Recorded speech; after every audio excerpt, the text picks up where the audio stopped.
everyone, it is James from The Ones Who Came Before. Firstly, I just wanted to say a massive thank you and happy birthday to our exalted leader and creator, Cole. He created The Ones Who Came Before 11 years ago, and he's done a fantastic job, and he's just an all-round great guy. Before we get into the guest today, I just also wanted to announce that I received a promotion inside The Ones Who Came Before.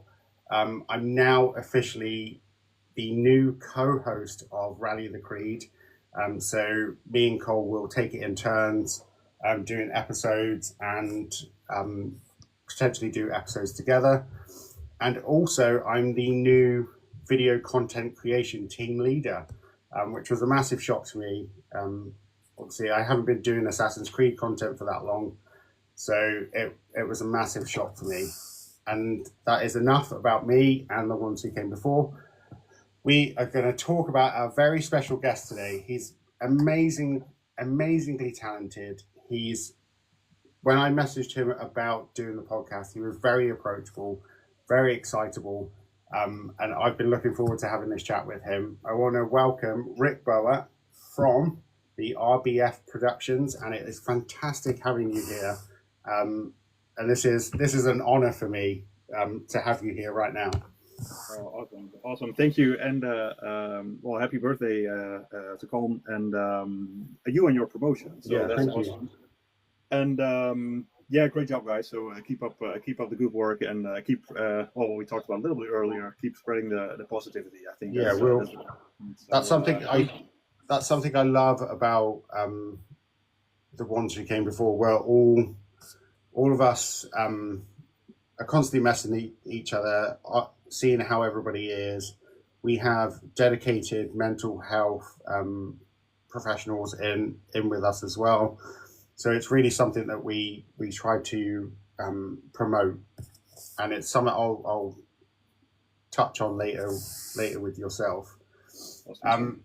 So my first question for you is, what got you started in cosplay, and what was it like when Ubisoft first approached you to be their official cosplay artist? Well, the thing that got me started into cosplay really was at a certain point you get to this age where you realize you're just a little bit too old to play with your favorite action figures. And well, my favorite action figure was Boba Fett from Star Wars. And yeah, oh look, Biker Mice from Mars. That's yes. Is that Vinny? No. Yeah. So I've got all. Oh, three. You've got them all. Yeah. Wait. Vinny, Throttle, Moto. Yeah, there you go. Oh, well done. You got it.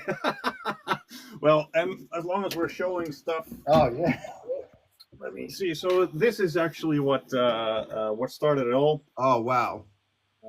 So yeah, this is my first costume. To be honest. Oh, fantastic. This is where it all started, and I think I was 14 or something, and I had done art lessons for a couple of years then, and I wanted to expand that creative outlet. To be honest, and I just started, and that was before social media and all these sources where you could find info or do your thing. So that was different back then, and that's just where it started, and it got crazy. And Boba Fett is a horrible character to make because he's weird, he's asymmetrical. It takes a while to get all the angles. Well, now you can just ask Google and you got 7,000 pictures, but back then you didn't. But he is textiles, he has armor, he has a very detailed paint job, he has weathering, he has leather work, the whole shenanigans. Basically everything and stuff that I still use today was already in that costume. And then we did a lot of things with a Dutch Star Wars costume club, and going to a hospital for sick children and that kind of thing. That was nice. And then I decided to do Link. I was very young, from The Legend of Zelda, and I'm never going to do that again, but the pictures were kind of nice back then. And I was like, oh, you can also cosplay without a helmet. I didn't even know that cosplay was a word back then, but And then when playing Assassin's Creed 2, 2009, I was blown away by Assassin's Creed 2. Like, Yeah. I think everyone was, but I already loved the first one. I remember borrowing it from a friend. He said, "Well, it's this awesome." He's a history teacher, and he said, "You got to do this. It's like during the Third Crusade, and oh, it's epic, and you actually meet Saladin, and it was awesome." So, so that was pretty cool. And then I started playing 2, and I was blown away by the story, the music, everything. I wanted to make a costume from Assassin's Creed, but and people are going to hate me for this because I think Ezio is everybody's touchstone, home plate. How do you say that? Careful, careful.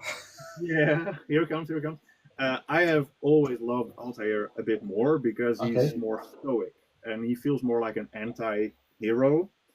And yeah, I definitely liked Assassin's Creed 2 as a game more, and I love Ezio. Don't get me wrong, I love Ezio, but the costume also from Altair, I have always felt it up until this point, it's the most realistic costume there is because it doesn't have a whole lot of thing going on around it. Yeah. And that belt, which is also like a rank insignia, to me it always felt like what bikers when they motocross bikers, they have like this girdle thingy to keep their guts in place when they jump and stuff, and so that presses on the stomach and keeps everything in place. And I was like, yeah, well, if you're jumping buildings and stuff, maybe that thing actually does something. And there's not a lot of armor, it's hit and run, and that's what I liked about Altair. And also the little flashback in Assassin's Creed 2 where you actually play a little bit as Altair and then you follow Maria up and then oh my gosh, she's pregnant, and you jump out. I was like, okay, that's insane. So then I started making Altair, and we went to Facts, which is like a Comic-Con in Belgium, which is quite big and was already quite big back then. And I wore the costume, and to basically entertain some people, I also went like through the crowds and hiding and sitting down on a bench and doing what Altair does. And he has very typical movement thingies. And we walked past. Ubisoft was there. I think they were already there for Brotherhood, for promotional thingies. And I just walked by and was like, oh, cool. And then we went on our way, and somebody came after us, and they said, oh, could you please come back with us and stand in the background of an interview? Oh, wow. Yeah, sure. So fine. So I went back with them, and I stood in the back of the interview, but like in character. So you kind of moved around, and also the very specific posture change when you press L1. You go from low profile moves to high profile moves. Yeah. Which was very a thing, and he kind of bent for. So I did that on and off, and they loved it. And then Sander Valkiers from Ubisoft Belgium, he said, I'm gonna forward your contact info to the Dutch office in Amsterdam. Sure, whatever. And I was like, yeah, fine, cool. And we just enjoyed Facts, and that was it. And I never expected to hear anything from that. And then came the release party for Assassin's Creed Brotherhood, which I think was mostly organized by Leon Winkler who was then working at Ubisoft Netherlands. Okay. And he gave me a call, and they had this awesome thing in Amsterdam where they had a carriage with a horse in front of it, and they had some people in costume there, and he asked me also to come around, and I walked in front of the carriage as Altair, also again in full character, and he said, "Dude, you did amazing. This was awesome." And they kept my contact info, and I was like, okay, we'll see what happens. And then came Revelations, and I was very lucky because Altair was actually in Revelations. He was a character, so you couldn't play as him, but he was a very vital part of Revelations story. So that was amazing. And we did some things for Revelations, and I was like, okay, maybe this was it. We had this awesome release party at the Domtoren in Utrecht, which is like this huge tower, and they put little candles on every single step. And they had a very select group of people there, and there was like a funeral for Ezio. That was the vibe. and they invited me, and I was a little bit late. I already said I'm going to be late because I have to teach and I have to wind up my final lesson hour, and then I can go. So I had a late entry, which was absolutely bloody perfect because people were already sitting, and they had a host, Arie Komen from he's a Dutch comedian, and he was talking, and they also invited some other cosplayers, and they were sitting in front, and I came in this, and this is in like a church, dark, moody setting. Huh? So I came in, and he said, "Holy shit! Okay, thank you guys for coming here in your costumes, but you can all go now because the real one just came in." So, and I was like, "Oh, so that was nice," and I was like, "Okay, that was pretty cool," but yeah, maybe this was it. I don't know. And then I was very young, but I was bold enough to say to Leon, you know, if you ever need a new costume for something, you know, maybe we can work something out. Yeah, sure, sure, sure. I don't know, okay.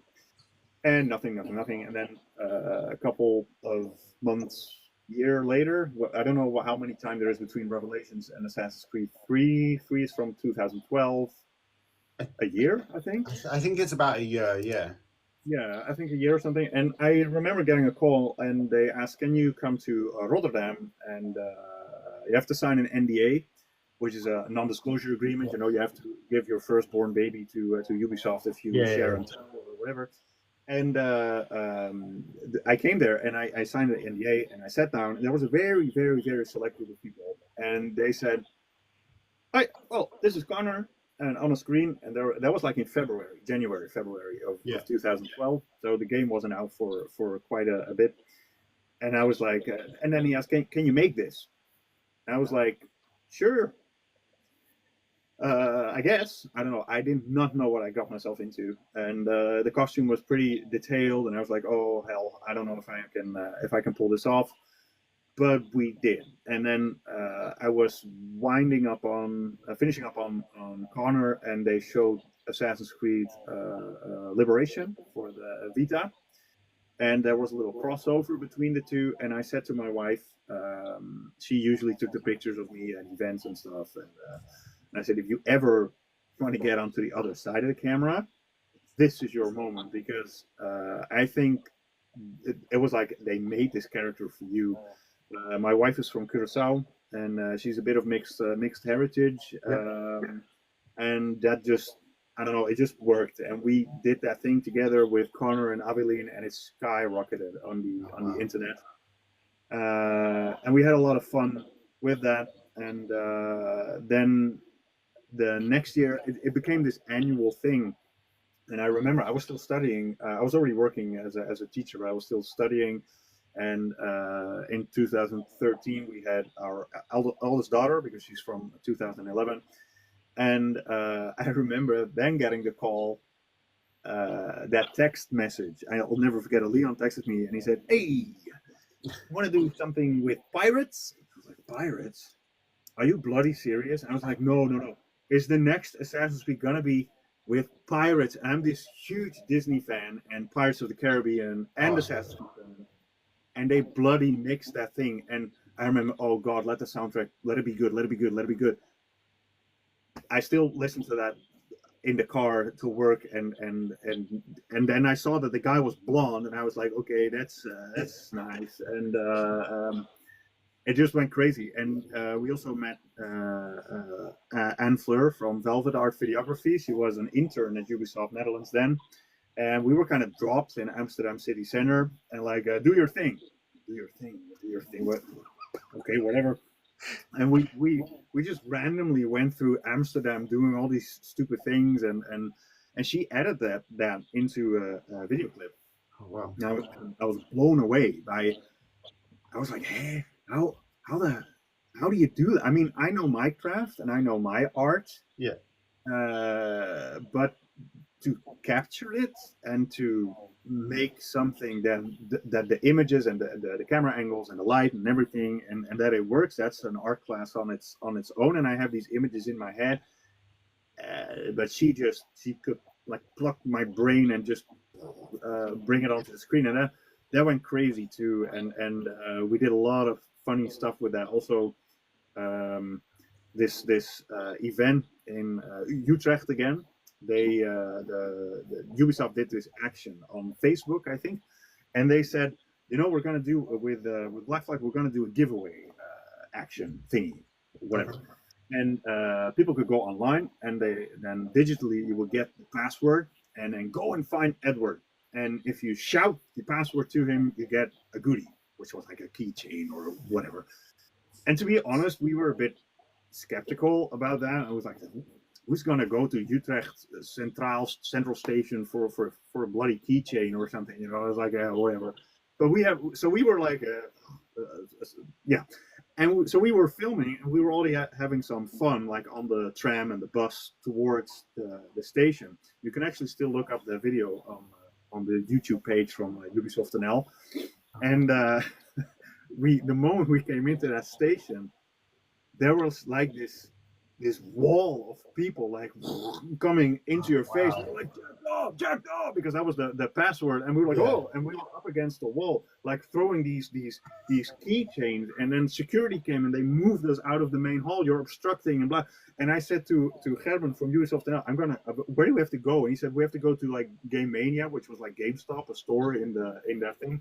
And where is that? He said, you have to go there and then to okay. And I took a sprint, and then those people just kind of moved. It was crazy, and I had to sign phones. Seriously, people let me sign their phone with a marker and stuff. And I was like, you do know that I'm just a silly dude from like whatever. Yeah. And we went. I think the whole thing lasted about an hour and a half, maybe an hour. And we went to the back of the store and we closed the door. And we were all like, "What just happened?" Oh wow! So that was crazy. Yeah, that was really funny, and it was a bit dangerous too, actually, in hindsight, because we were completely out of control. There was no, and with the crazy stuff that you hear on the news right now, in hindsight, I'm like, I don't think you can even do that again today. But it was crazy, and after that, we did Unity, and we actually went to Paris with Anne Fleur also from the Black Flag videos. And that was just crazy. And that was the first time we went kind of like international, also filming like in Paris, which is a beautiful city in itself. But to be the character, or to express the character, like let me rephrase that.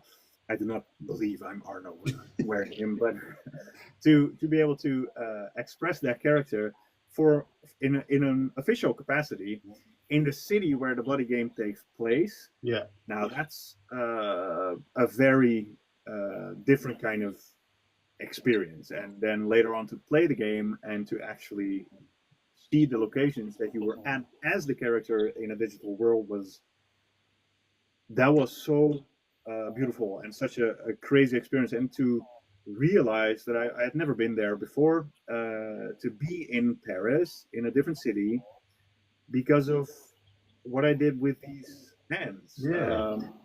That was crazy. Yeah, that was a crazy experience. And it just went crazy from there. I don't even know what to tell and what not to. It's been such a long time, and I'm just very grateful, especially to Leon Winkler, who has always supported us. And the next year for Unity, we were in Los Angeles. We went to America, and I remember they had the Uplay Lounge on the 74th floor of the tallest building, and you see it in a lot of movies. And I'm like, oh, we were there. Oh, we were there. It's like in Transformers, it's everywhere. Yeah. And we were in the top floor thingy, and it was getting dark. And I was standing at the window as Jacob, and I saw lights passing by the window, and I was like, what the hell? And I realized that was a helicopter. Yeah. That was circling the building, and I kind of broke up a bit, and Leon said, yeah, just take it in. And the realization that you just flew halfway across the globe, I can feel the emotion now. Yeah, I can see, yeah. I was gonna, it's crazy. Yeah. I just noticed there's two questions. Do you have any plans of doing a Ezio from Revelations costume at any point? And when you were signing phones, did you sign them as Edward or as Rick? Yeah, I remember that Connor had this little logo on his hood, which is like a birth prey. Yeah. That's it's very easy. So I used to draw that with a marker very Okay. quickly, and then just add "be free, be creative," stuff like Oh, that. So wow. it was assassin like, and but Yeah. never with my own. No, So never. it's Yeah. yeah, Um. and oh, and do I plan a Revelations costume? I think Yeah. we've got some inside job here because that's Oh. actually on my wish list. Oh. Okay.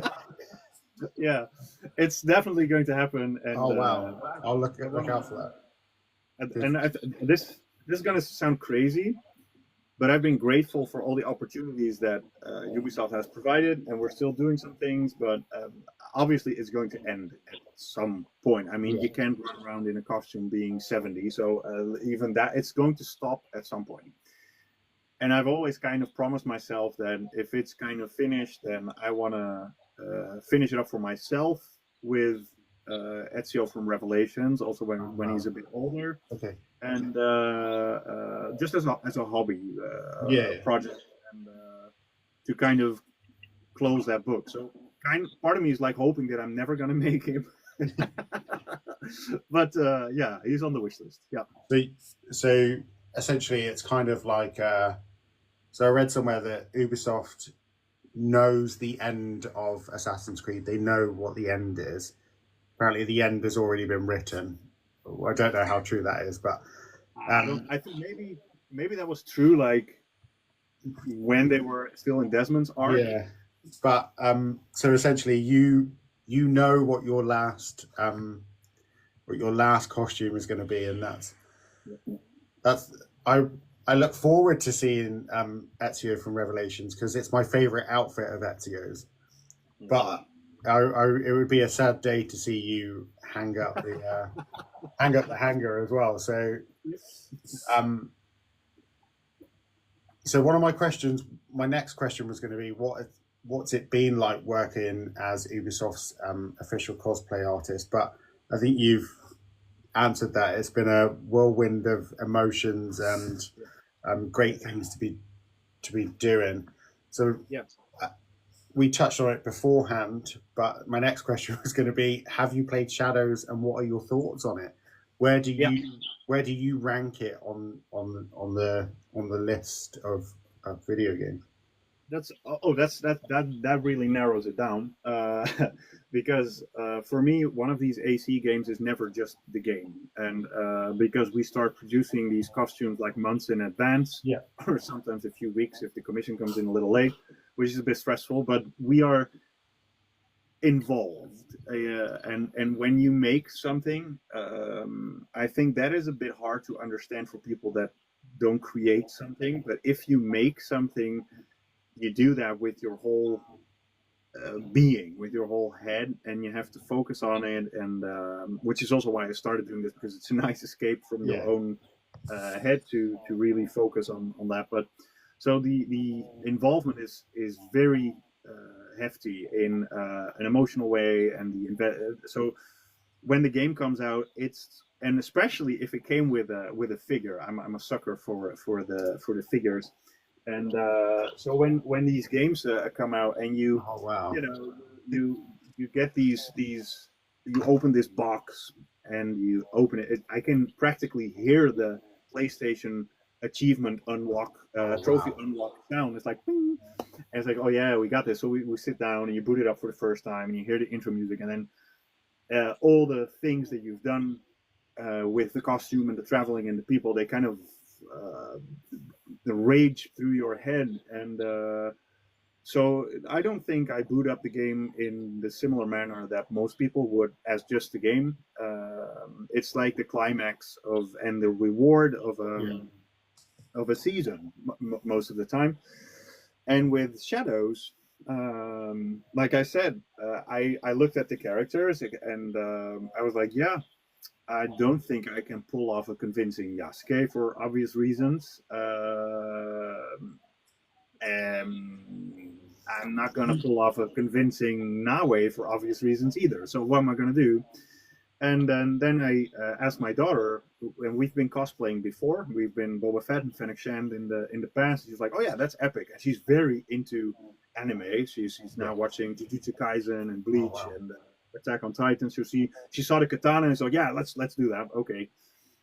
And so for Assassin's Creed Shadows, after doing this for years, um, she's now, well, look, that's my kid. That's Yeah, my that's insane. That's and yeah. it must be a very proud moment for you to see that she wants to be so heavily involved in what you're doing. She's not just like so I have four children. My oldest is 12, and she's very much oh dad's just some weirdo that talks on the internet.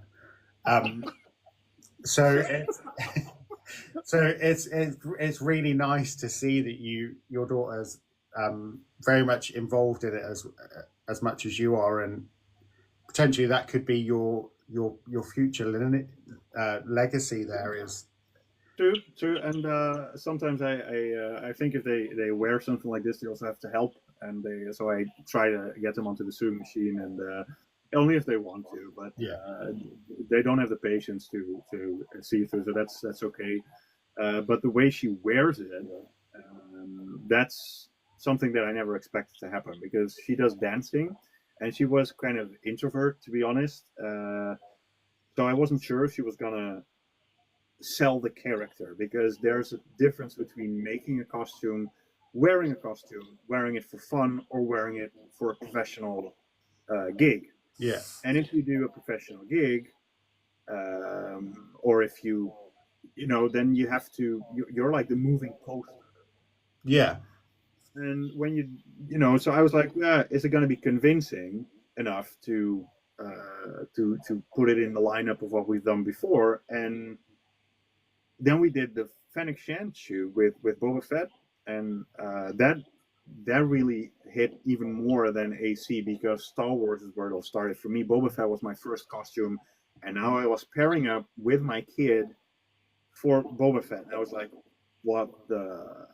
And yeah the way she put on the costume, and she pulled off the most arrogant face you've ever seen, and she looked so bloody badass in that costume. I was like, what the hell? That's my kid. I didn't teach her this. How much time does she spend in front of the mirror practicing this? But she went crazy. So that was yeah, that was really cool. That was really cool. So that was really nice. And then for AC Shadows, it was just epic to do that. We also went to Los Angeles for Shadows, and I was able to bring her oh wow with also a big thank you to Leon Winkler. So I was able to not just get her involved, but I brought my kid to America, and we also went to Disneyland and Universal Studios, and that's like memories for life. yeah Yeah. that's fantastic. So my next question is I when we were talking about questions, I sent you a question, and I left out a description above it because I wanted to be able to say it to you for the first time. Yeah. So I have a question from social media manager, and he's got a whole statement with it. So he's, hello Rick, my name is Zephyrus. I'm a massive fan of your work. Your Assassin's Creed cosplay are amazing, and every outfit you and your team work on um, looks fantastic. Recently, you did a great job with the Black Flag Edward costume design and cosplay. It really seems like Black Flag is your favorite game in the series. What is your favorite moment in Assassin's Creed Black Flag, and what do you think made Edward stand out from other protagonists? Well, thank you massively for the compliments. And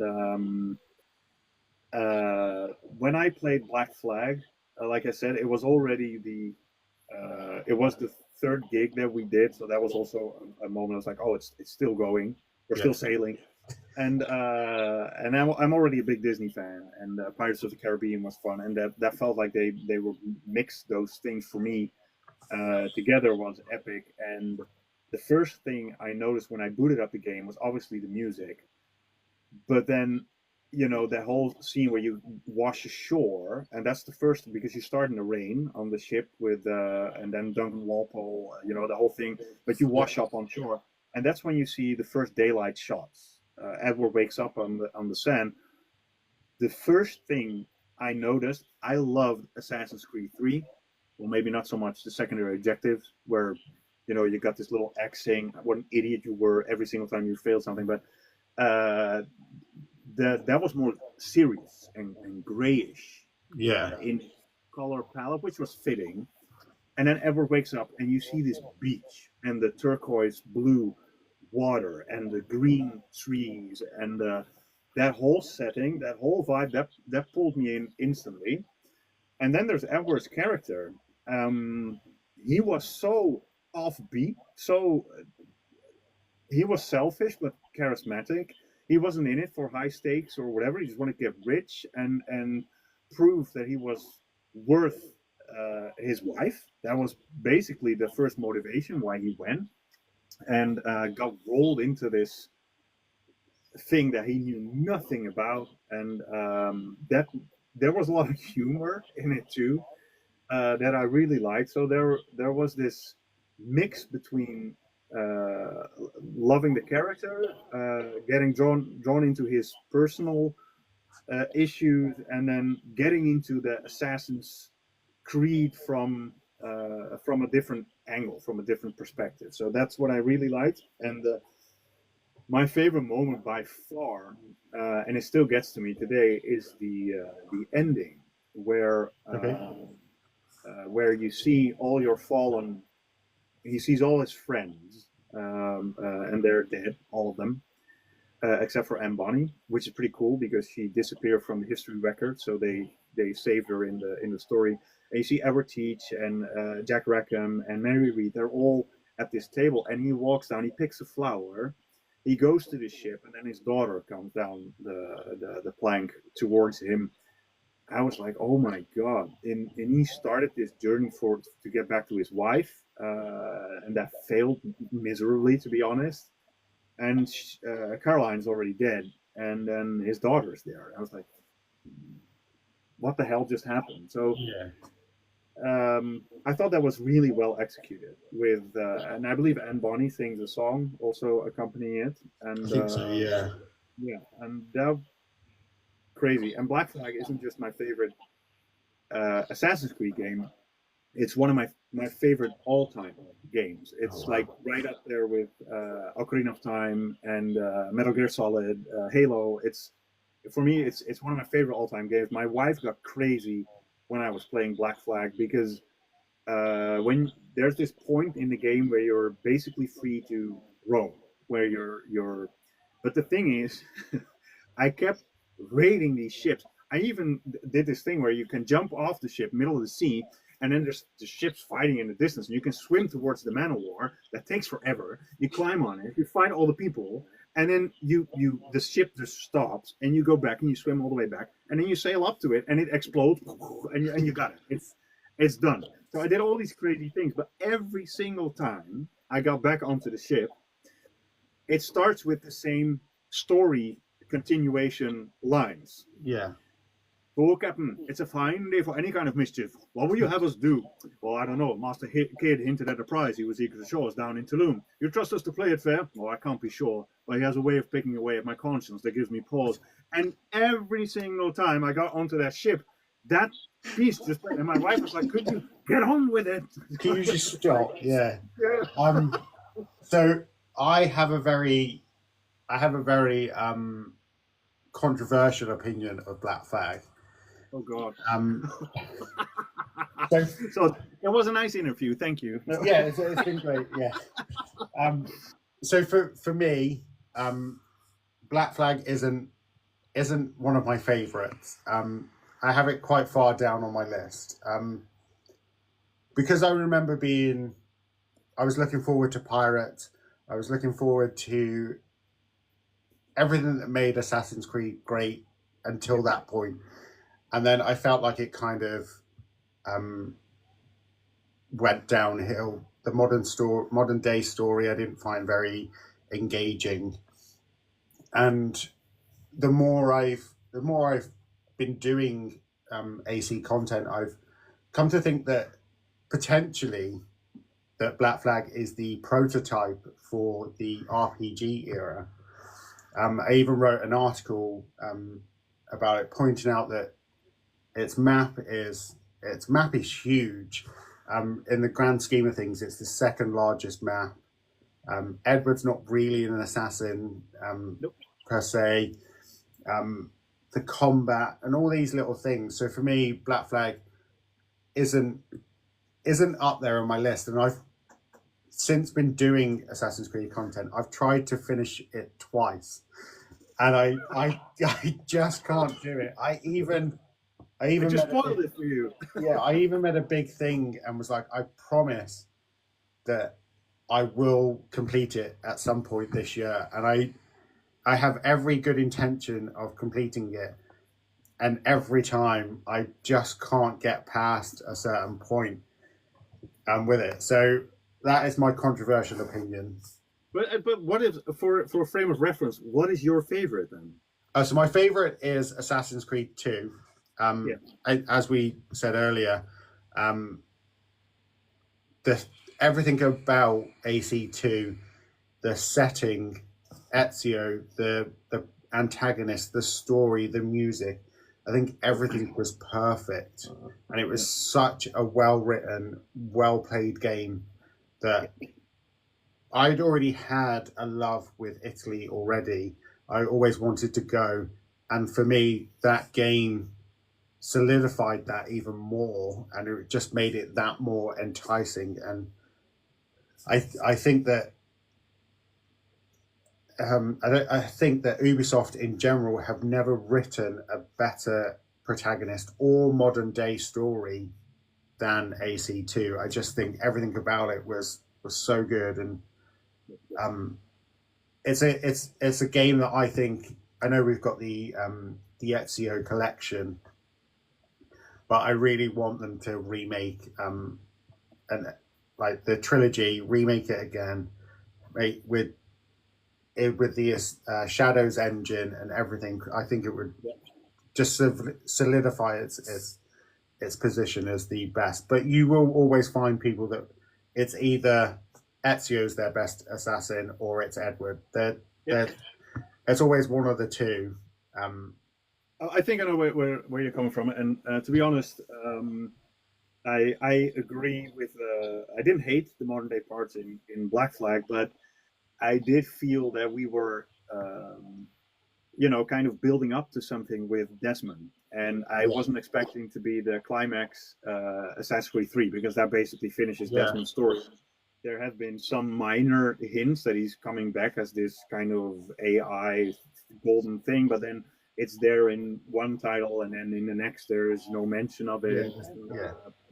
Also, I think it was the Juno that was killed off in a comic or a book or something. And, you don't go to see Star Wars and then the Empire Strikes Back, and then in Return of the Jedi there's no Darth Vader. So you don't watch Empire Strikes Back and then go to the cinema Return of the Jedi, and then there's no Darth Vader to hear that he was killed off in a comic or something. That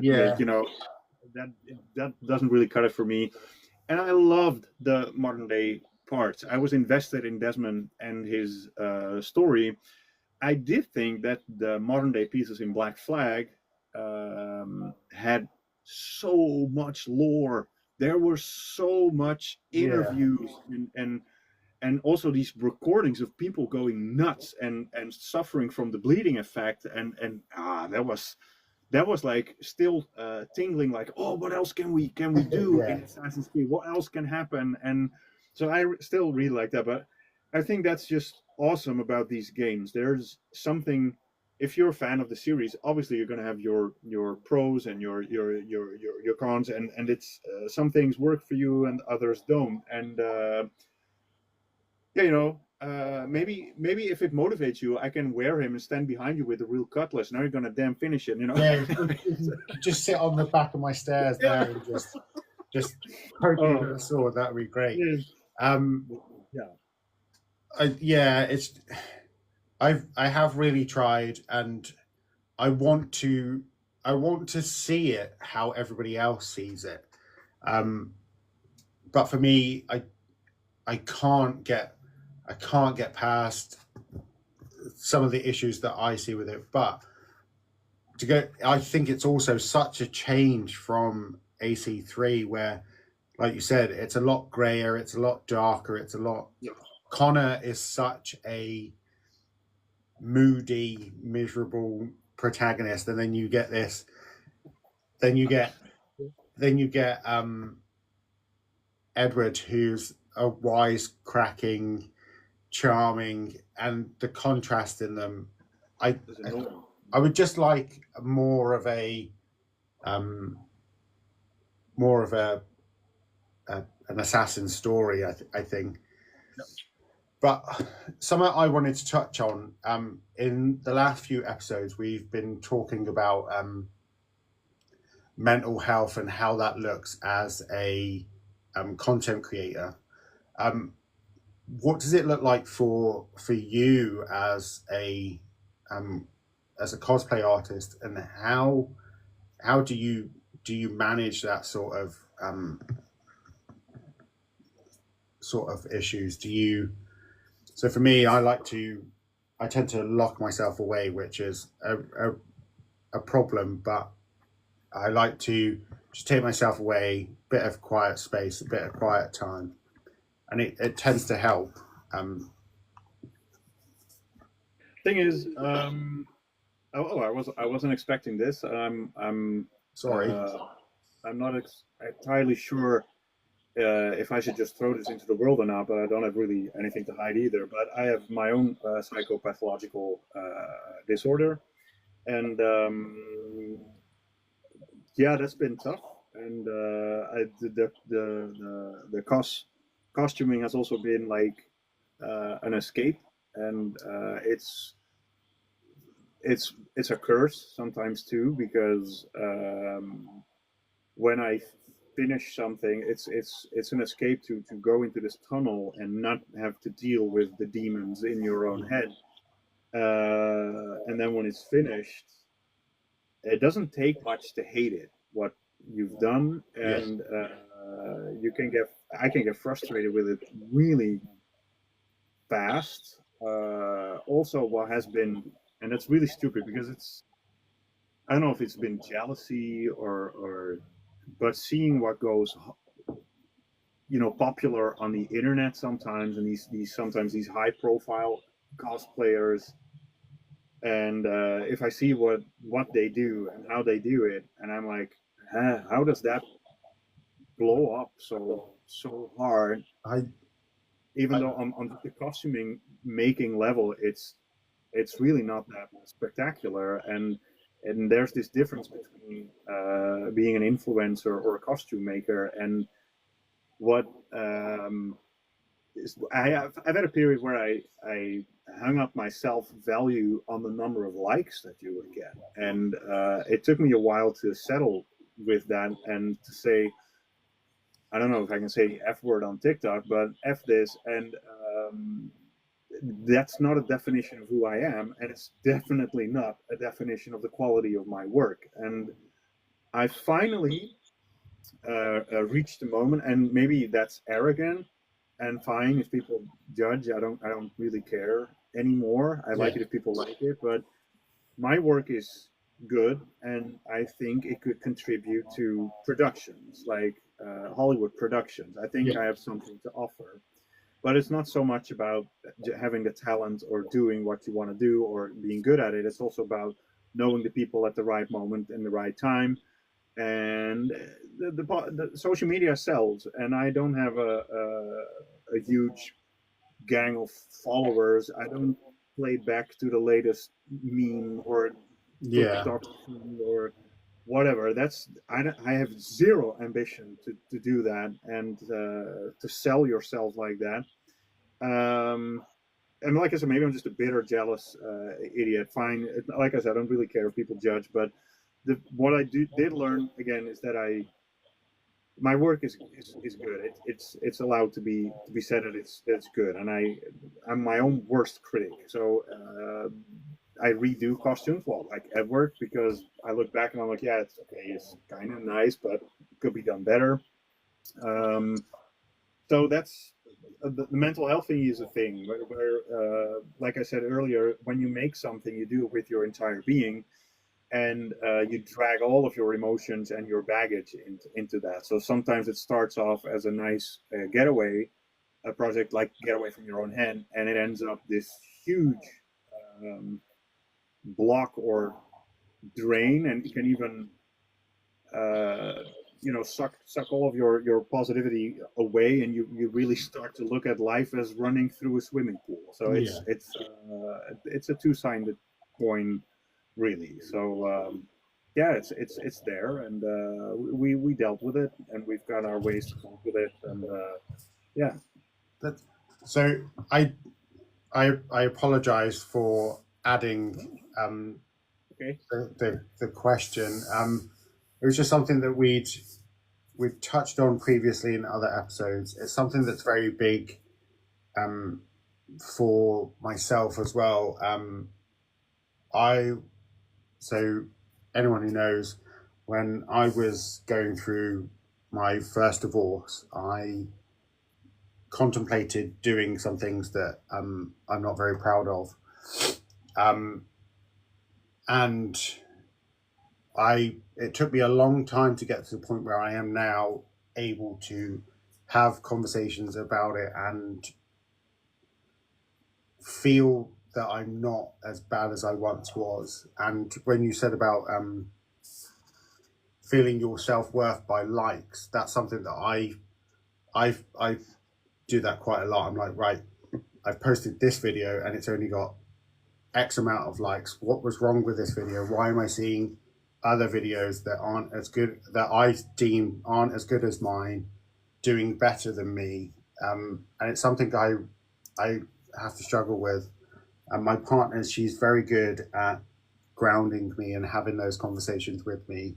And it's, if anyone is struggling with these things, I would always suggest professional help is great, and to find things that you can throw yourself into. Video games for me has always been an escape from reality, to just be somebody else and not have to worry about myself. Um, so that's enough of that, because we'll No, it's okay. It's okay. Yeah. so when it comes to cosplay, as you said before, that your wife and your daughter are heavily involved. Um, does your outer family, do they fully understand what you do, and are they supportive of you in your work? Um, I think, well, first and foremost, my parents have always been my greatest supporters, next to obviously my wife now, but they have always um, allowed me to. I mean, this is weird, huh? You're going through puberty, Yeah. and you're not going to a bar, and you don't go to these wild ass parties, but you're you're painting this, and I mean, I don't know if you see it, but the details, every single speck, Yeah, every that's single thing is repainted from the original. So this is wow. like, it's ridiculous. And the only thing that my parents did was supported. And my mom, she showed me how the sewing machine works, and then I just got onto it. And then, but she had to fill the bobbin thread. And for those of you that don't sew, that's like the lower thread, because you pack a needle, and Oh it wow. picks up the thread, and then you sew together a textile. So um, I couldn't do that yet, so I could go forward and backward, and I did my thing. And then she, at a point, I learned how to do the bobbin thread, and now I've got these massive sewing machines. So it's, but I'm an autodidact on that level, but just support. Oh, nothing but support. And they drove me around. I remember my dad bringing me to the premiere from Revenge of the Sith, Oh and we wow. had a sleepover in the cinema, and that was one of the first things that I went to in with a costume, and that was like in, I live around Amsterdam, and that was like in Vlissingen, which is in Zeeland, which is a Mashogana end to go. And then he dropped me. And then on the third day, he picked me up, and he was like, "Oh well." So he went there and back again, and I fell asleep like after 5 minutes, so we didn't have anyone to talk to. But they just went out of their way to allow me to do this, and also for them, I wasn't doing so well mentally in high school. I had this vision of things that I had to do, wanted to do, and that didn't work out. And then Boba Fett became this escape. It was like neurotic almost, and I remember breaking.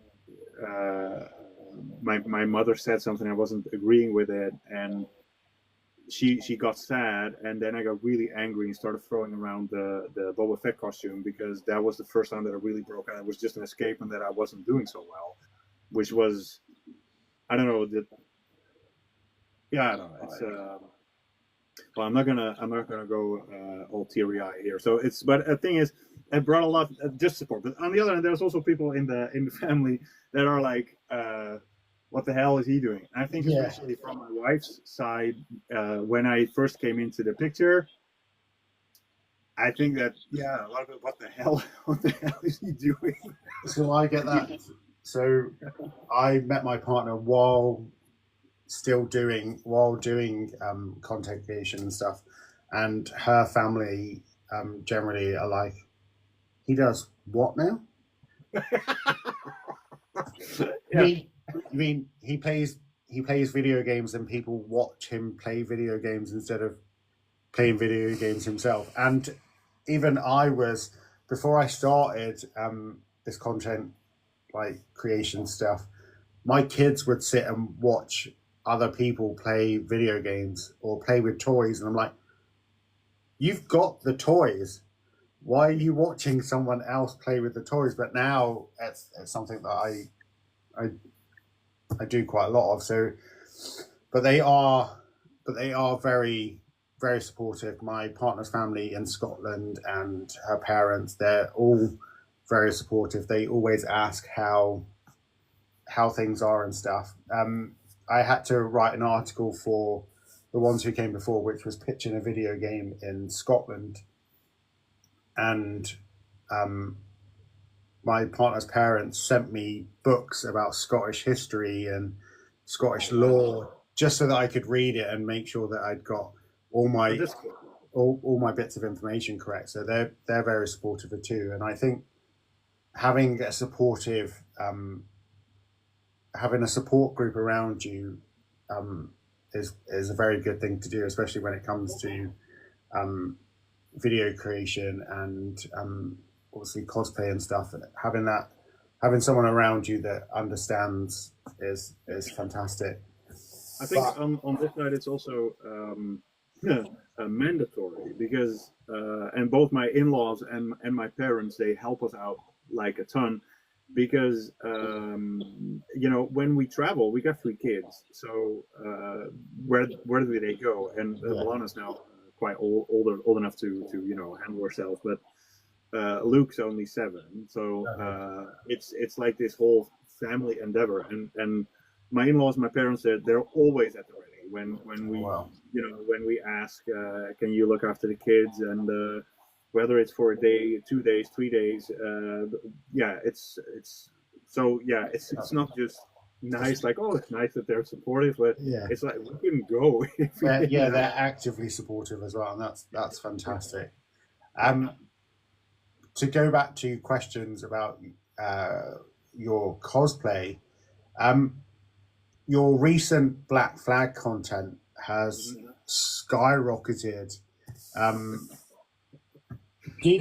Did you expect it to catch as much traction and as attention as it did, or was it just a complete shock to you? Because everyone talks about it right now, that like you're doing this new content and stuff here.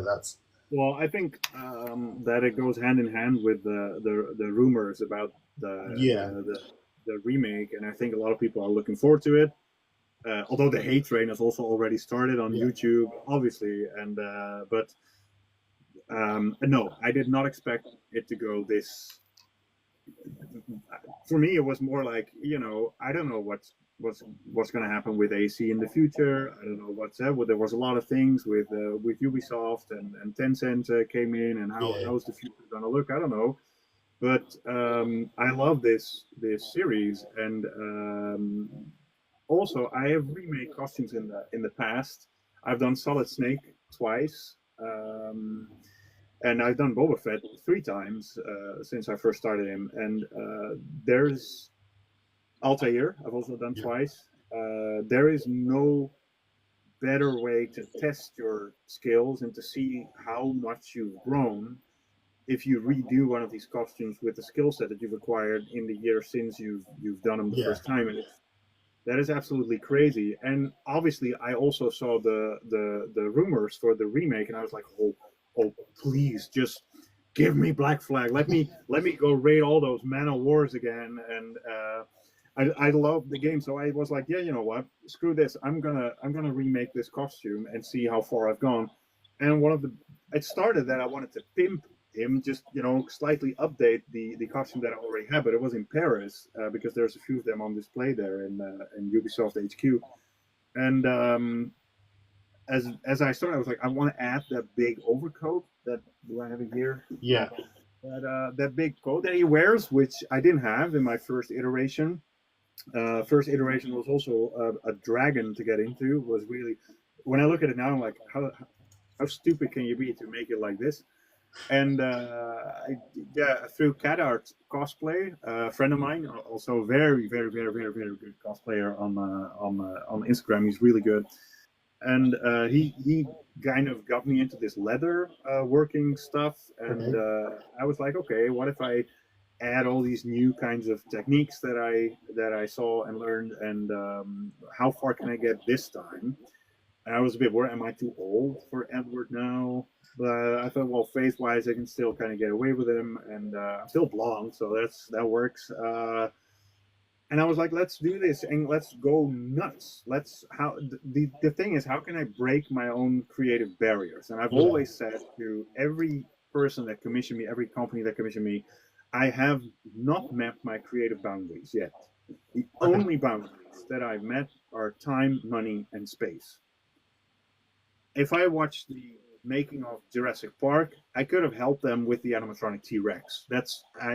Like I said, maybe that sounds arrogant, but it's true. The paint, the everything, and so there's no creative boundary. So this time I was like, just remaking the costume and then redoing the shoots that I've already done. There's no challenge in that. There's no fun in that. So, I've never been at the beach with Edward. Let's do it, but I want a ship. Let's do the ship. So I started making this wooden model ship. I never did a wooden model ship, and I will never do it again.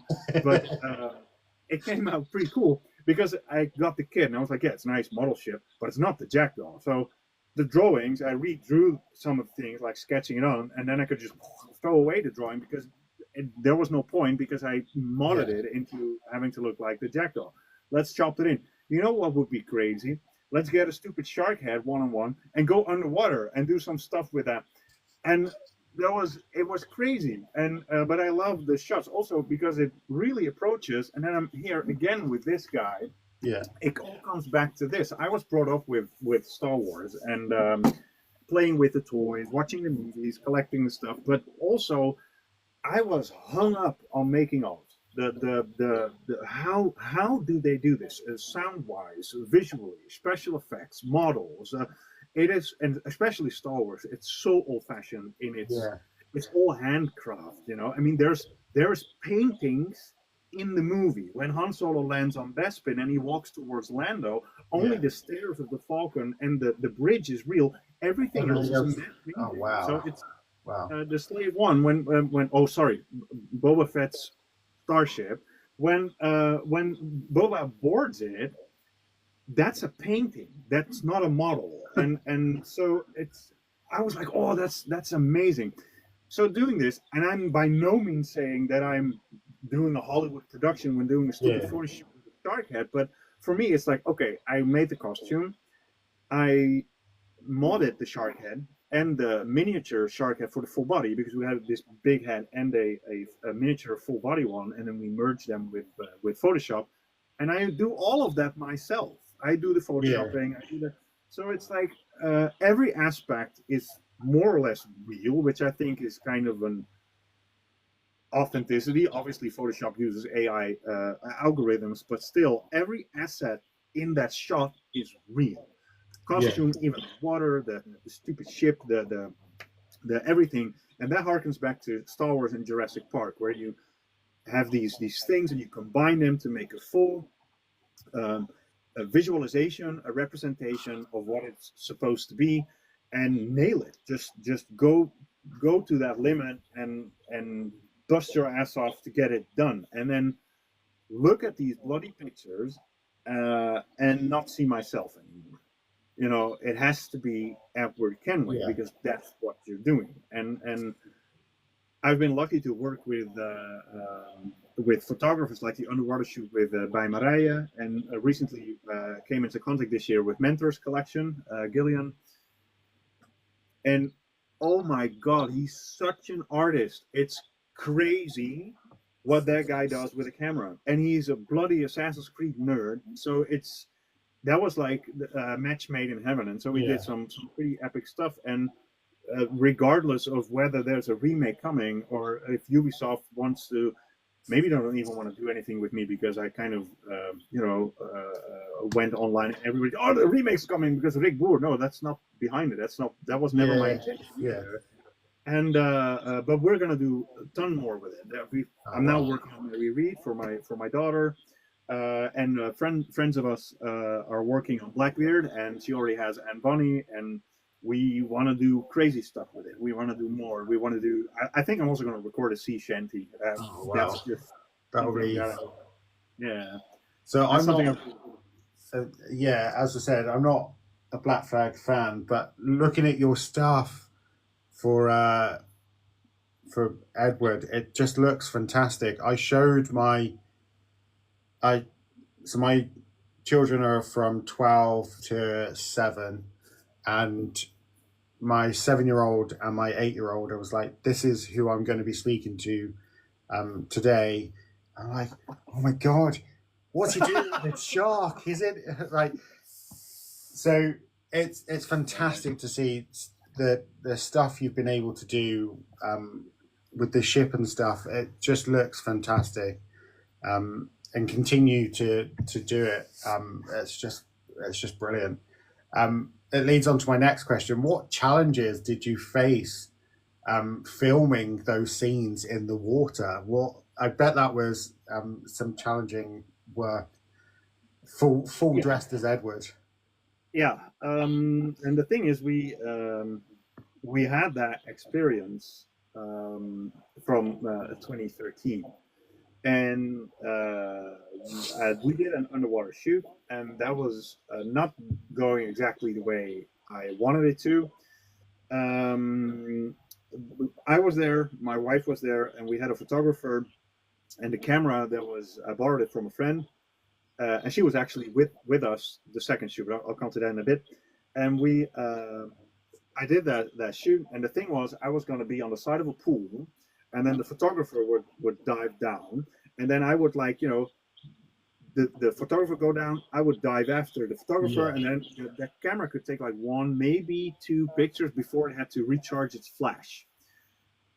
And I remember diving in the first time, and you just kind of, you sink like a brick. It's like you go down, and the swords and everything, and it's not very.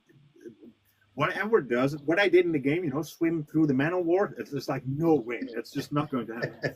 And so we did that, and I think we did one shot, but yeah, the photographer was a bit in over her head, and she didn't really feel it, and so it didn't really go very well. But my wife, she's from Curacao, and her mother is a former Olympic swimmer. And she had her own swimming school at Curacao. So my wife was basically brought up in a pool. And so basically I said, well, maybe you can go have a go at it. And so my wife took the camera. and then there was this foam mat that would have to be pushed towards me when I dove in, go up, I grab the foam mat, and then go out. And I dove in after dove, and I was getting cold, and I got blue lips, and my wife said, "Stop! You need to stop." And I was Yeah. like, "Yeah, but look, we're nearly there. I want the angle to be slightly different. We need to do one more." And she said, she sighed, and I could see in her whole body language she wasn't agreeing. And so she dove in, and I jumped after her, and she took one or two pictures. I went back up, and the foam mat wasn't there. Oh no. So, and I remember swimming up, and it was this big swimming pool, and we had it to ourselves. There was no one else there, and I swam up, and I reached for the mat above the surface, and the mat wasn't there, and I could just feel the last bit of air like leaving the costume, and I swam like hell, and I could just feel sinking, just Oh wow. going down. And whatever I did, I couldn't get back up, and I was like, oh god, not like this. And I just went down, and then suddenly I felt an arm grab me and pull me up. That was my wife. She got up, grabbed the mat, went back, and pulled me up from the water. Oh, And she pulled me up on that mat, and she looked at me, and she said, "Now you're done." And I was like, "Okay, we're done." oh wow. Now Oh my we're god. done. That must have been Yeah, scary. yeah, that was, and also especially now because we did it again now this with the underwater shoot, and when I opted it to my wife, she was like, so and so I said, no, we're gonna do it differently this time. And I said, there's a photographer, like I said, by Mariah on Instagram, and she does these underwater shoots. So I was like, she knows what she's doing. So, and that's already an alleviation because I won't have to worry about the camera or who's taking the pictures. There's somebody there who can take the pictures and knows what she's doing, and she did. I mean, the results are Yeah. pretty cool. And the girl, the friend of mine who I've known since high school, who borrowed us the underwater camera, she's a diver. She goes on these journeys across the world, and she travels a lot. And her partner, her boyfriend, is also he's a dive instructor. So I contacted them and I said, well, I want to do this crazy underwater shoot again. Could you help us? And Natalie, my friend, she's a sucker for sharks. They have a wish list and they go around the world and they swim and they want to take a photograph of a shark and then leave. Not the Netflix chick who harasses the sharks. Just they go in, take a picture and out. And so she was like nuts. She was like, yeah, sure. And she is the one who's actually piloting the shark head through the water. And her partner, Emil, is was in his they're in full dive gear in this silly pool. And I remember the pool owner said, "Oh, what are you expecting? It's not that deep." But I was like, "No, this is actually perfect because what happened is I went in and we started at the side of the pool, and I pushed myself off, and the Mariah was there with the camera on the side, and then Natalie would swim at me with the shark. We could do a bunch of shots, stabbing the shark or Yeah. whatever, and then I would push off against the bottom of the pool, go back up, and then Emil would have swum up to my back, grabbed me by my leather vest, and tore me towards the undeep section. So there was a lot of security measures in place Yeah. this time, I and I bet. didn't lose. Yeah, and I didn't lose much energy on actually swimming because that was really, really, really tiring you out. And now you could just focus on the bit where you do the shot, get out of the water, and then discuss, look at the frame. Okay, what does it look like now? Oh no, we have to change the angle, bit, blah blah blah, and then do it again. And so that was basically how we went through that. So we were a bit better prepared this time. Yeah. Yeah. I can't imagine after your wife saving you that she would have let you go and do it without Uh-huh. such precautions in place. Yep, that was crazy. Yeah, that was crazy. So Oh yeah, wow. well, with age comes wisdom, I suppose. But So one of my last question is if you could pitch an Assassin's Creed game in any setting, where would it be? So yep, in previous episodes, we've talked about Australia, we've talked about Aztecs. My personal favorite is Scotland. So for you, what would the setting be like, and what would it look like for you? Seriously, I think if Ubisoft should take notes. No, it's, and not because I'm from the Netherlands, but I've seen this movie from Michiel de Ruiter, who was in the Admiralty during the Golden Century and 1700 ish, and that era where the Dutch have like this huge naval empire, and they have colonies, and there's slavery, which is obviously a hefty subject. Yeah, There's the assassination, the murder of the De Witt brothers in The Hague, and you've got Amsterdam, you've got The Hague, you've got the colonies, you've got so you can even you can go to Curacao to the slave trading stuff, and not to show how cool that is. No, show it in all its horrendous, yeah, sure. Yeah. true light. And I think that would, for a game, can make you tell a very powerful message, but also a historical setting that kind of matches with Unity and Syndicate, with a big European city, which would also allow you to climb rooftops and follow targets. Yeah. And and Amsterdam is like this old city, so you've got these beautiful buildings and stuff. You can go to The Hague, even Haarlem. There's a lot of history going on there, and you can include the naval pieces from like we've seen in Black Flag and stuff. And like I said, go to the slave colonies and stuff. Go to Africa, and that already gives you a lot of different settings, and that's something that I would absolutely love to see. And again, show the horrendous history of what it was, and I think that would also be a very, very, very difficult assignment to do that with respect, and to show it in the tool. I've always respected Assassin's Creed 3. That line from Connor, they speak of liberty, but for whom? And they weren't very shy of showing that it was actually Washington himself who also had slaves. So they touched on these different subjects, and they showed it in.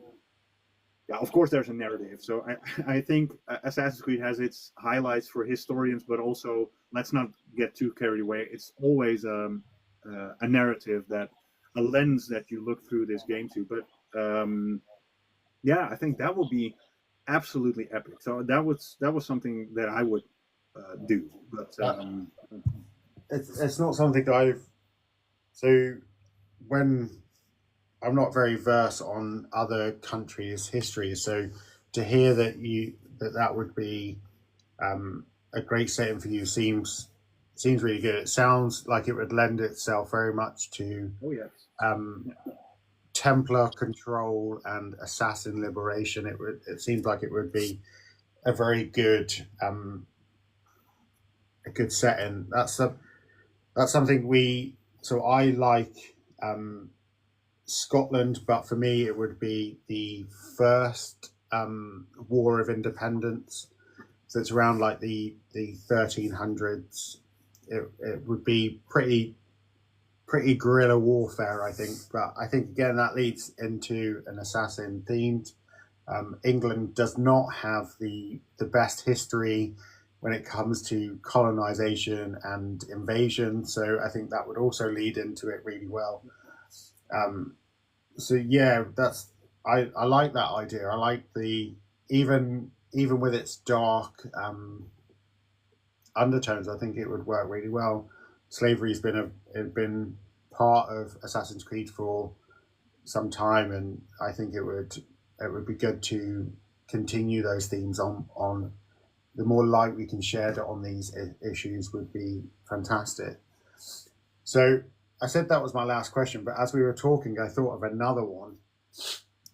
If you were to get a Black Flag remake, what would you want to see from it? What would you like to see? Would you like to lean into the RPG more, or would you like to keep it closer to the original? I think I'm gonna enjoy it whatever route they take, and because I enjoyed all of these games, and for instance, I loved Odyssey. The humor, the color palette, again, the Yeah. music, and I'm a sucker for Greek mythology, so I really like that. I didn't care that much for Origins, which was for a lot of people one of the highlights. And the reason for that was that I was pulled out of the immersion because I was fighting a group of lions in one territory, and I felt really good about myself. Not killing lions is not a good thing, but Yeah. in the game, And then I crossed the border, and there was a different level section or whatever, and then a pigeon would shit on your head, and then you'd be dead. So I was like, "What? I just killed 20 or whatever." Yeah. Cleared this entire fortress of guards, and I was, "Whoa, I did it!" And then I came to the commander, and the sucker was sleeping. He was sleeping, and I went up to him, and I did the hidden blade, and he was like, "Hey, what's that?" Dead, because Yeah. I was not his level or something. And that really, like, oh, is this Pokemon now or something? Is Yeah. what's happening? And I'm glad they changed that for Odyssey and Valhalla respectively. The only thing I don't hope, and that's a thing in general, I love open world games, but I'm not there for quantity over quality. Yeah. Valhalla was huge. I enjoyed it a lot, and I liked the modern day story in Valhalla. It was very good, but it felt a bit diluted through all the finding all the chests in all the wooden cabins and stuff, and so there was too much for me, and I did finish. I platinumed it, but it's so whatever happens to Black Flag, I like the combat in Odyssey, and I love in Shadows. If they go the Shadows way, I think they're gonna nail it because Shadows actually had a very very good stealth system. Honestly, not in comparison to the Phantom Pain, which is 10 years old, but that's stealth action. But that's not the game for it either, I think. So, but as far as AC goes, I think Shadows had a massive and epic sneaking system, but you could also go in full barbarian style. Yeah. And that really chose two different playstyles that went very well. So if they go that way, I'm perfectly fine with either way. Cutting out the modern day things, that was the latest rumor, I think. It makes sense in trying to let people reconnect with it that haven't played it in the past, like a new generation of gamers. And I think I get they want to do that because my heart cries a little bit when like students see, for instance, a Snake or the Master Chief, and the only thing they can muster is, "Oh yeah, that's the dude from Fortnite." Like, Yeah. so Yeah. yeah, no, the Master Chief saved the world from the Covenant. It's like, but My dad loves Master Chief, and it's the reason he brought an Xbox when it first came out. And my son constantly goes, "Oh, that's the guy from Fortnite." And my dad just goes, "Oh, what are you doing?" oh, yeah, that's not good. So it's but oh well. So I get, including the modern day story now. Well, what Konami did with Snake Eater, that makes sense because Snake Eater is chronologically the first story in the Metal Gear franchise. Obviously, it is way cooler if you know the other games when you play it because there's like this recognition with characters and lines, and you know what's going to happen later on, which makes certain events extra tragic. But you can play it if you've never heard about Metal Gear. You can play this game, and it can make you exciting for what's to come. Bringing out Black Flag now and including that weird office setting, finding whatever. I don't think that would appeal to people that haven't played 1, 2, 3. And I think we have to be very honest. I mean, for us, Assassin's Creed 2 is like this enormous, whoa, what a game. But if I put it on for my kids, I don't think they're going to finish it. No. So it has this nostalgic value in the story and the characters, but up to standards of gaming today, it just doesn't hold. So where are people going to go with the modern day now in Black Flag? It would just be Desmond. Who the hell is Desmond? He's dead, so it doesn't really matter. It does. The only thing that I am looking forward to, and maybe they find a way to it, or because I love the modern day lore that they gave you, and the fact that the whole thing in Black Flag, the whole Animus experience, the whole piracy thing, is about one thing, and that's the Sage. Yeah. which is like this reincarnation and of an Isu, and it skips generations. And there's actually an Isu in the modern day story, and he's able to awaken because of what happens in the Animus bit. So that is actually very important to the story. So if you skip that part, how are they going? Is it going to come across the same? I haven't played it in a couple of years, so I'm not sure if you would miss something if that part is not there, or if it's okay to have just the pirate story, which does lead up to the Sage, and is that enough? I think it could be, but for me personally, I'm fine with a complete remake with just graphics improvement and keeping the game exactly as it is, and I'm still going to play it for hundreds of hours. I'm fine with it being more like the RPGs and having the combat and stealth from Shadows. I would love that. Feel fresh and new. With the graphics of today, I'm just gonna watch that sea. I'm just gonna stand on a cliff and look at the ocean and hear the music, and that's I'm gonna play hours with it if it's that. If they cut the modern story or leave it in, I don't care. I'm gonna love it. I'm gonna love it with or without. What I'm concerned with, honestly, I mean, I think we've all seen the news and how the Ubisoft stock fell and stuff. I wish nothing but the best for Ubisoft. Also for me, because we do a lot of things together, but it's also, like I said, there's people working there. Huh? There's families depending on it, and that's not for me. I mean, I'm a teacher, so but I wish the absolute best. And if the game succeeds, if it does well, that means Ubisoft's going to do well, and we're going to get more Assassin's Creed, and that's what I want. So whether it's good or bad for me, I'm going to enjoy it. I know for the full 100% I'm going to love it. I hope they can make the game for them that just sells the best, so we can get more Assassin's Creed after whatever is to come. So that's my hopes for that game and my expectations.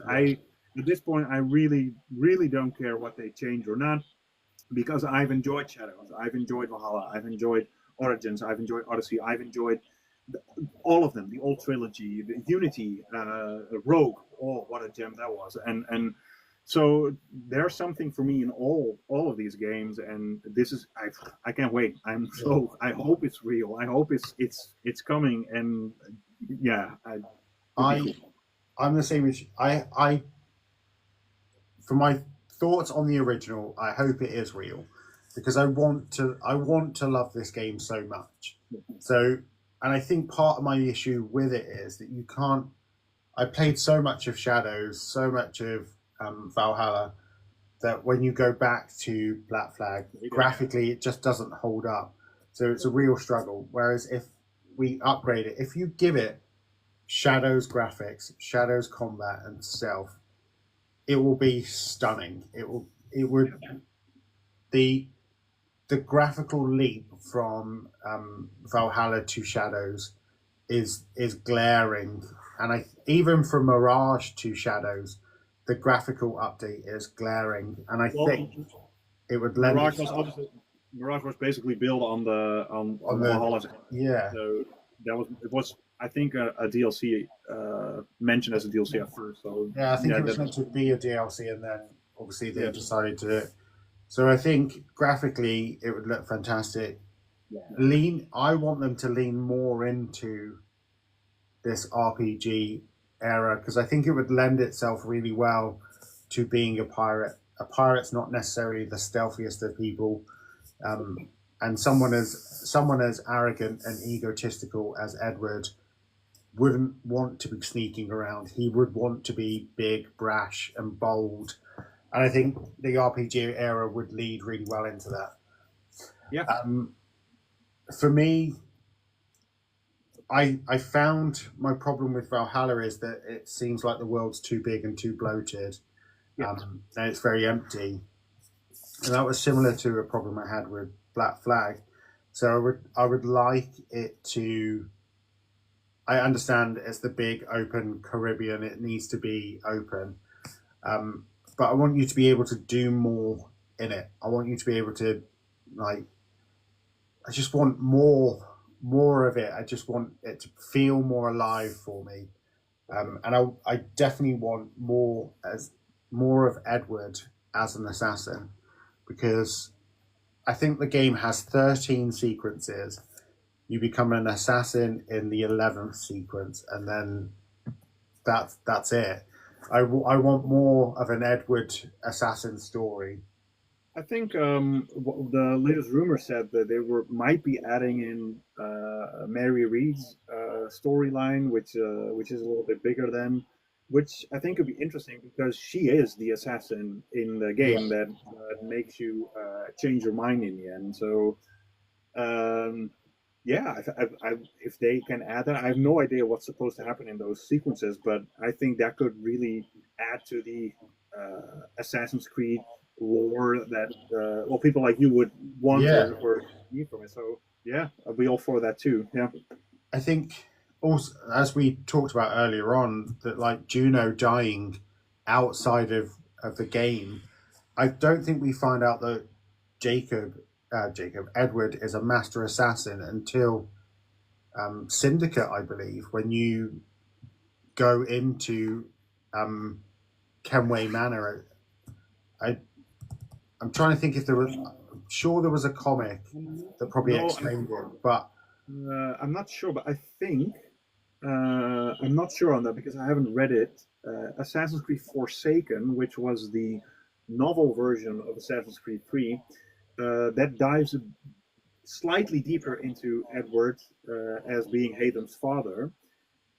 I believe he was in the order. I think he was an assassin because I think the big shock of it was that Reginald Birch kidnaps Hayden after having Edward killed, yeah, and then inducts him into the rivaling orders. I'm not sure if it was up until Syndicate, because then you get to Edward's Manor also. I'm not sure.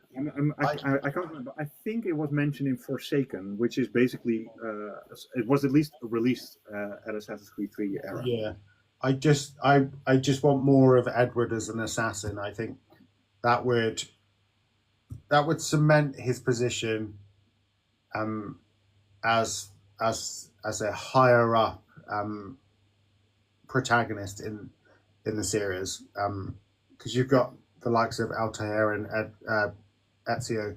I think it would just put Edward on that sort of level if we had more of his story that gave us a little bit more about him.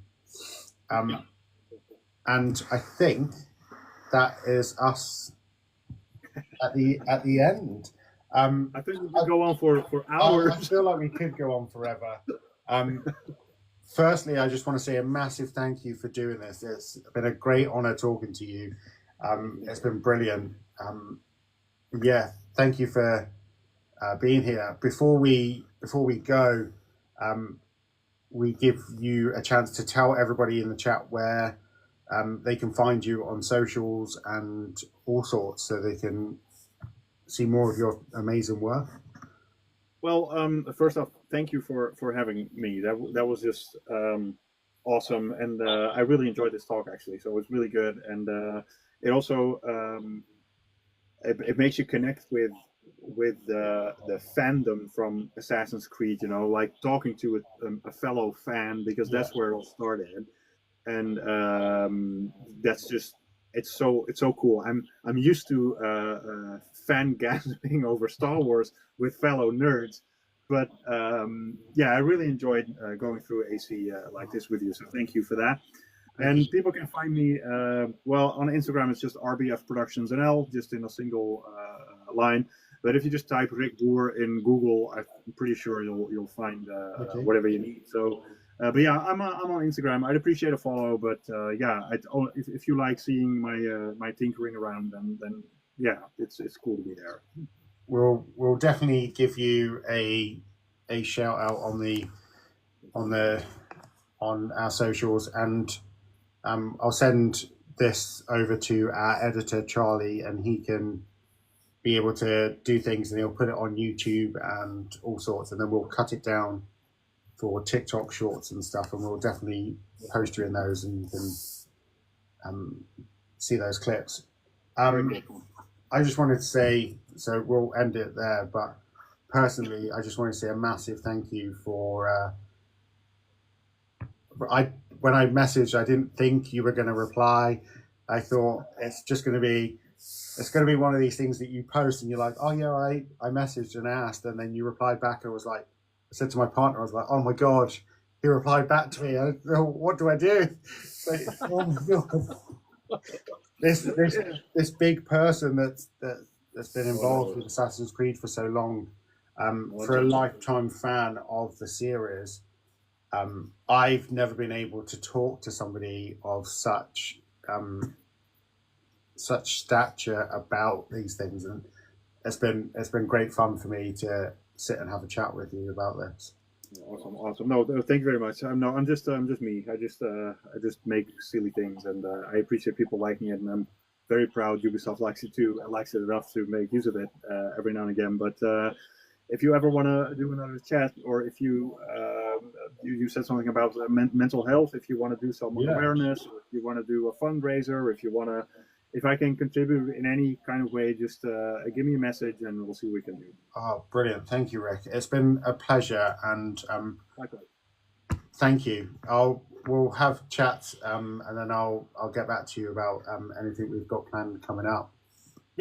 But yeah, no, it's been great. Thank you for coming along, and have a nice rest of your Sunday. Enjoy the rest of your day. Same to you. Thank you. Okay, so now here comes the new part for me. Now I can just press the X and then it's good, right? Yeah, I think you just press the X and then that's it. You'll be. Oh well, thank you. Enjoy your Sunday and we'll talk soon, okay? Thank you. Bye. Bye.